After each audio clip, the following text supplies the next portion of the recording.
अफगानिस्तान में देखो, हजारा, ताजिक, तालिबान सब आपस में लड़ते रहते हैं क्योंकि सबको काबुल पे कब्जा करना है। जिसका काबुल पे कब्जा वो इकोनॉमिक पावर, और जो इकोनॉमिक पावर वो पॉलिटिकल पावर।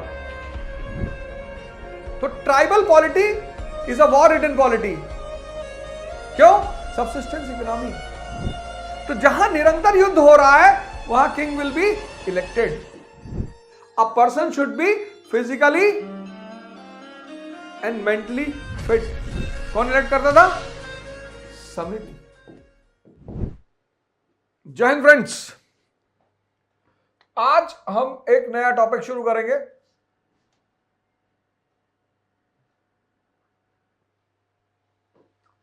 वैदिक पॉलिटी।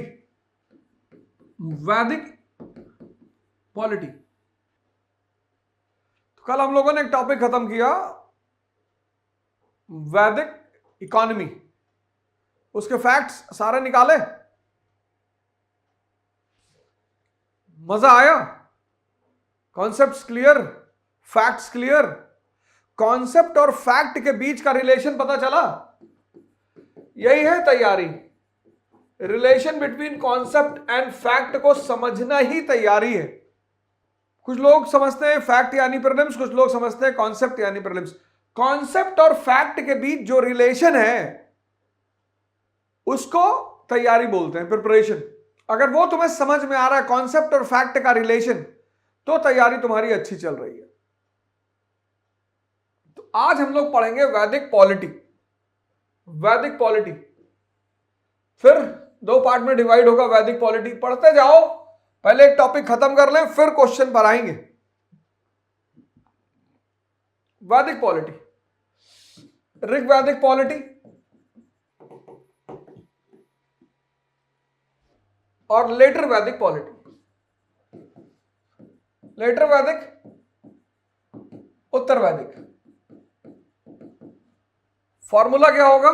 बड़ा सिंपल सा फॉर्मूला है। फ्रॉम जन टू जनपद, जन से जनपद। क्या नाम है जन का? कुरु। यहां पे कबीला है कुरु। उत्तरवैदिक काल में यह बन गया कुरुक्षेत्र। कुरु क्या है? ट्राइब। कुरुक्षेत्र क्या है? स्टेट। तो ये ट्राइब से स्टेट का जन्म कैसे हुआ ये पता करना है। समझे? क्या पढ़ना है कि ट्राइब से, देखो पढ़ना क्या है, अगर ये तुम समझ गए पढ़ना क्या है, ट्राइब से, ट्राइब से स्टेट का जन्म कैसे हुआ, बस इसी कहानी को समझना है।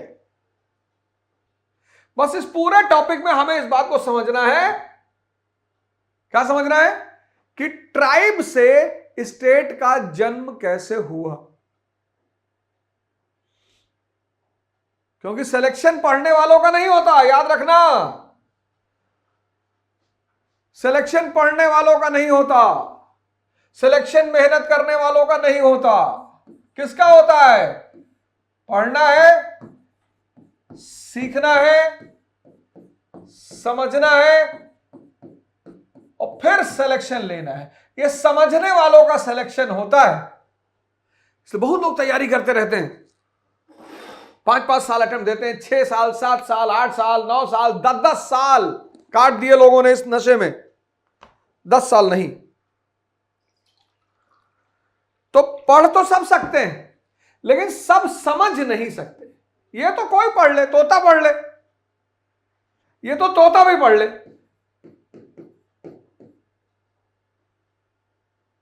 तोता भी गीता के श्लोक और कुरान की आयत पढ़ता है, लेकिन तोता समझता नहीं। इसलिए तोता तोता ही है, उससे बुद्ध नहीं बन सकता, महावीर नहीं बन सकता, विवेकानंद नहीं बन सकता। ठीक? अब क्या समझना है कि कैसे ट्राइब से स्टेट का जन्म हुआ। तो पहली हेडिंग डालो, ऋग्वैदिक पॉलिटी।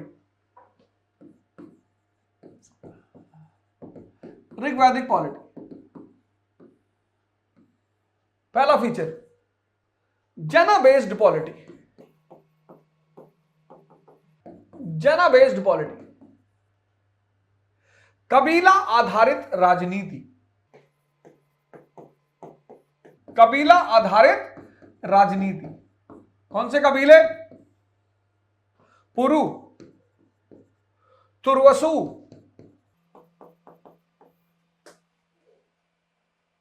कुरु, क्रीवी, ये सब कबीलों के नाम है, सब कबीलों के नाम है। कबीला आधारित राजनीति, जना बेस्ड पॉलिटी। क्यों?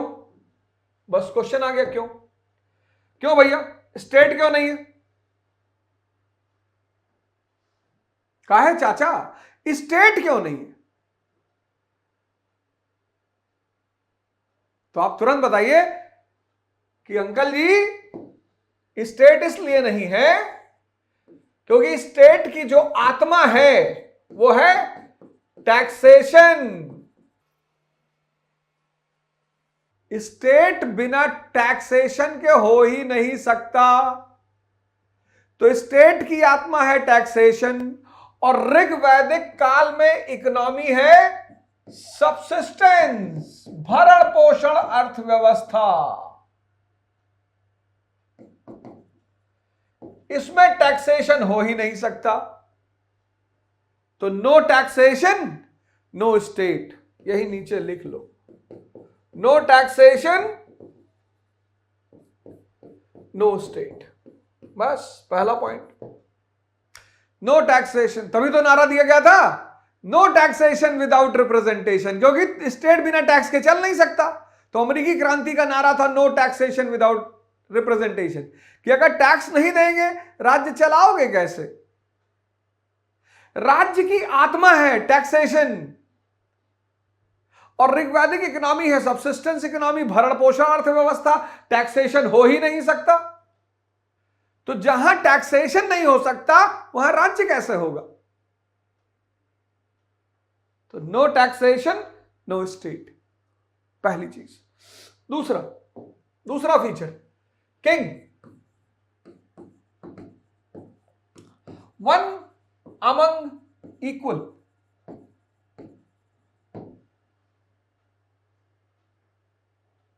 One among equal,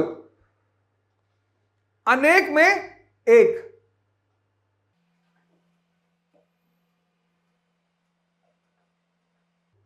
and was generally elected tribal king, one among equal. वो जो 6th सेंचुरी बीसी का राजा है, एब्सोल्यूट डेस्पॉट, वो नहीं है। ऋग्वैदिक किंग, वन अमंग इक्वल, समान। लेटर वैदिक, डिवाइन पावर आ जाती है इसके पास। कैसे आती मैं बताऊंगा अभी, और क्यों आती। 6th सेंचुरी बीसी का राजा डेस्पॉट और मौर्य पीरियड का राजा एब्सोल्यूट डेस्पॉट। ये देखो, ये राजाओं की शक्ति में वृद्धि देखना, पढ़ते जाएंगे हम धीरे धीरे। यहां राजा वन अमंग इक्वल है और उसका इलेक्शन होता है। यहां राजा के पास डिवाइन पावर आ जाती है। अब यहां का जो राजा है वो कबीले का राजा है। यहां का जो राजा है वो स्टेट का राजा है, जनपद। यहां का जो राजा है वो महाजनपद का राजा है और यहां का जो राजा है वो एम्पायर का राजा है। देखो, अब कबीले के राजा के पास ना तो टैक्सेशन है और ना आर्मी है। No taxation no army. देखो खेल को, समझो डायग्राम को। और राजा की ताकत आती कहां से है? पैसे से और सेना से। वो उसके पास है ही नहीं। वो उसके पास है ही नहीं। राजा की ताकत की रीढ़ क्या है? कर और सेना, वो उसके पास है ही नहीं। किसके बल पे लड़ रहा है? अपने कबीलाई लोगों के बल पर। तो उनसे प्रिविलेज कैसे दिखा पाएगा? यहां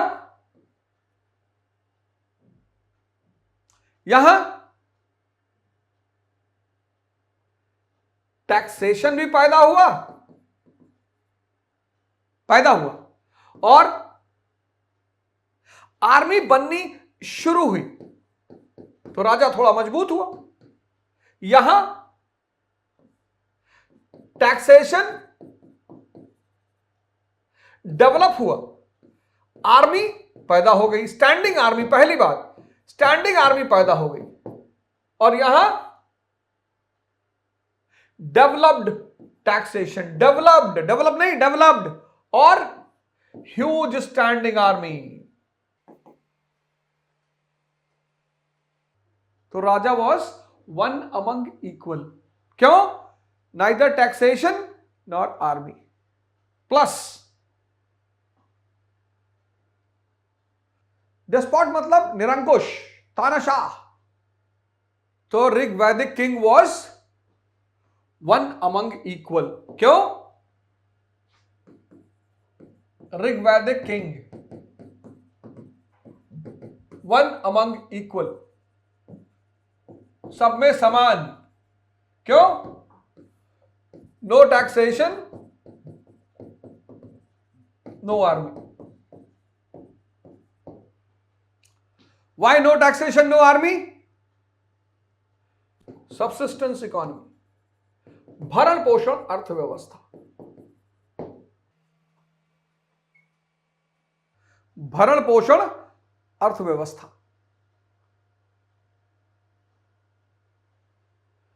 plus king was,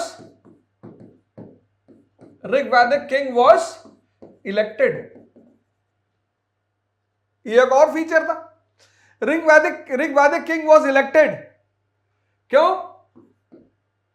war ridden polity, war ridden, कबीलाई अर्थव्यवस्था, भरण पोषण। तो निरंतर वॉर, कॉन्टिन्यूअस वॉर। तो when there is a continuous war, you can not have a king like Dhritarashtra. War ridden polity. Tribal polity is a war ridden. क्यों war ridden? Subsistence economy. Afghanistan में देखो, हजारा, ताजिक, तालिबान सब आपस में लड़ते रहते हैं, क्योंकि सबको काबुल पे कब्जा करना है। जिसका काबुल पे कब्जा वो इकोनॉमिक पावर, और जो इकोनॉमिक पावर वो पॉलिटिकल पावर। तो tribal polity is a war ridden polity. क्यों? Subsistence economy. तो जहां निरंतर युद्ध हो रहा है वहां king will be elected. A person should be physically and mentally fit. कौन इलेक्ट करता था? समिति। समिति इलेक्ट करती थी। कबीलाई संस्था थी समिति, वो इलेक्ट करती थी। इसीलिए उसके मुखिया को ईशान कहते थे। अभी लिखाऊंगा आगे, टेंशन मत लो। इसीलिए उसके मुखिया को क्या कहते थे? ईशान, ईश्वर जैसा।